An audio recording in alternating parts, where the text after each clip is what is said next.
Vision 2047 Chandrababu కొత్తగా మరొక vision రూపొందించారు. వాస్తవానికి ఇది చంద్రబాబు విజన్ కాదు. కేంద్ర ప్రభుత్వమే ఇప్పటికే వికసిత్ భారత్ 2047 పేరుతో ఒక విధానాన్ని తీసుకుంది. వికసిత్ భారత్ అంటూ కొంత ప్రణాళిక రూపొందించింది. ఆ ప్రణాళిక తగ్గట్టుగా ఏ రాష్ట్రానికి ఆ రాష్ట్రం ప్రణాళికలు రూపొందించుకుంటున్నాయి. అందులో భాగంగానే ఆంధ్రప్రదేశ్కి స్వర్ణాంధ్ర విజన్ 2047 పేరుతో చంద్రబాబు ప్రభుత్వం నిన్న ఒక డాక్యుమెంట్ని రిలీజ్ చేశారు.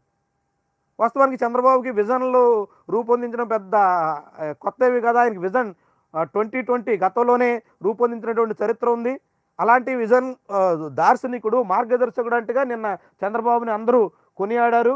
వాస్తవానికి విజన్లు ఇలాంటి డాక్యుమెంట్లు రూపొందించడం చంద్రబాబే దేశంలో మొదలు పెట్టారన్నట్టుగా పయ్యావుల కేశవ్ మాట్లాడారు. కానీ వాస్తవానికి భారతదేశంలో దేశ స్వతంత్రం వచ్చినప్పటి నుంచి కూడా ఒక ప్రణాళిక రూపొందించడం, 5 ఏళ్లకి పంచవర్ష ప్రణాళికలు రూపొందించడం అన్న చరిత్ర భారతదేశంలో ఉంది.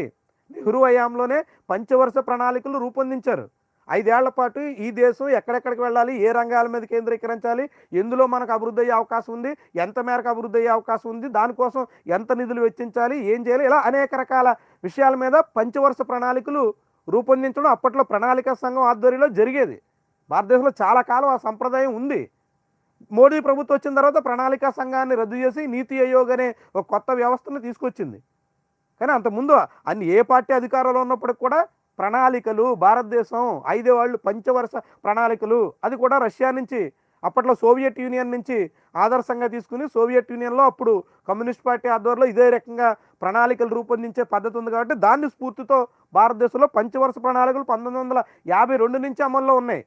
అలాంటిది చంద్రబాబు తొలిసారిగా విజన్ రూపొందించారు. చంద్రబాబు మాత్రమే భారతదేశంలో ఇలాంటి విజన్ డాక్యుమెంట్ల రూపకర్త అన్నట్టుగా నిన్న మాట్లాడారు. ఓకే, ఆయన పార్టీ నాయకుడు కాబట్టి చెప్పుకోవచ్చు. కానీ భారతదేశానికి చాలా సుదీర్ఘమైన చరిత్ర ఉంది ఇలాంటి విజన్ డాక్యుమెంట్లు రూపొందించడంలో.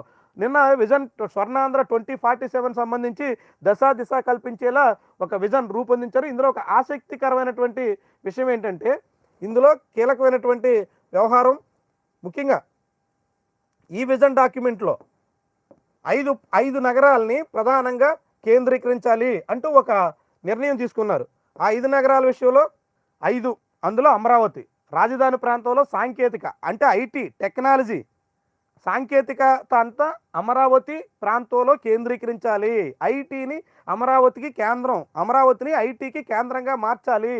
దాంతోపాటుగా విద్య, ఆర్థిక, క్రీడ, ఆరోగ్య, ఎలక్ట్రానిక్స్, న్యాయ సేవలు, పాలన, పర్యాటకం సమగ్ర స్థాయిలో వృద్ధి చెందేలా చేయాలి. ఇది అమరావతి కేంద్రంగా టెక్నాలజీ, ఐటీ అభివృద్ధి చేయాలి. టెక్ కేంద్రంగా అమరావతిని చూసుకోవాలి అన్నట్టుగా నిన్న ఈ విజన్ డాక్యుమెంట్లో ఉన్నటువంటి ప్రధానమైనటువంటి అంశం. ఇక ఉత్తరాంధ్రలో విశాఖను ఆర్థిక దిక్సూచిగా నిలపడం, బ్లూ ఓషన్, షిప్ బిల్డింగ్, ఆరోగ్య, పర్యాటకం, ఆయుర్వేదం, వైట్ గూడ్స్, ఉక్కు, సాంకేతికతకు కేంద్రంగా తీర్చిదిద్దడం. చూసారా, ఇందులో ఐటీ ప్రయారిటీ చివరికి వచ్చింది. అమరావతిలో ఐటీ ప్రయారిటీ ఫస్ట్లో ఉంది. ఐటీని అమరావతి కేంద్రంగా అభివృద్ధి చేయాలన్న లక్ష్యంతో ప్రభుత్వం ఉంది. 2047 నాటికి అమరావతిని ఐటీ కేంద్రం, విశాఖ మాత్రం షిప్పింగ్కి, అదేవిధంగా బ్లూ ఓషన్, ఆరోగ్యం, పర్యాటకం ఇలాంటి అంశాల్లో విశాఖని కేంద్రంగా మార్చాలి అంటూ రాష్ట్ర ప్రభుత్వం నిర్ణయం చేసింది. ఆ విజన్ డాక్యుమెంట్లో ఉంది. కర్నూలులో విత్తన కేంద్రం, రక్షణ, పౌర విమానయానం, సౌర పవన విద్యుత్ కేంద్రాల వృద్ధి, సోలార్ అండ్ విండ్ పవర్కి కేంద్రంగా కర్నూలుని డెవలప్ చేయాలి అంటూ చేశారు. తిరుపతిలో ఫుడ్ ప్రాసెసింగ్, విద్య, మొబైల్ ఎలక్ట్రానిక్స్, టెక్నాలజీ, పర్యాటకం, రియల్ ఎస్టేట్ కేంద్రంగా తీర్చిదిద్దడం.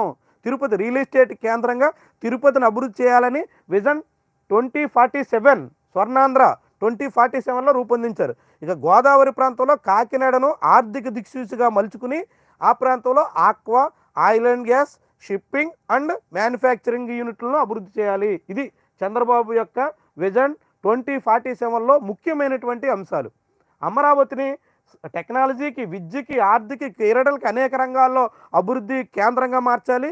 విశాఖను బ్లూ ఓషన్, షిప్పింగ్ ఇలాంటి అంశాల్లో తీర్చిదిద్దాలి. అదేవిధంగా సోలార్, విండ్ పవర్ కేంద్రంగా కర్నూలుని మార్చాలి.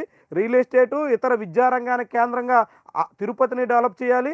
Manufacturing and aqua, oil and gas దాని మీద కాకినాడని వృద్ధి చేయాలి. ఇవి పెట్టుకున్నటువంటి టార్గెట్స్ 5 కేంద్రాలుగా ఆంధ్రప్రదేశ్ని 5 ఆర్థిక కేంద్రాలుగా అభివృద్ధి చేయాలి. ఈ 5 కేంద్రాలుగా ఆంధ్రప్రదేశ్ ఆర్థికంగా పురోగతి సాధించేందుకు బాటలు వేయాలి అంటూ చంద్రబాబు ప్రభుత్వం నిర్ణయం తీసుకుంది. ఇది విజన్ 2047 డాక్యుమెంట్లో ముఖ్యమైనటువంటి వ్యవహారం.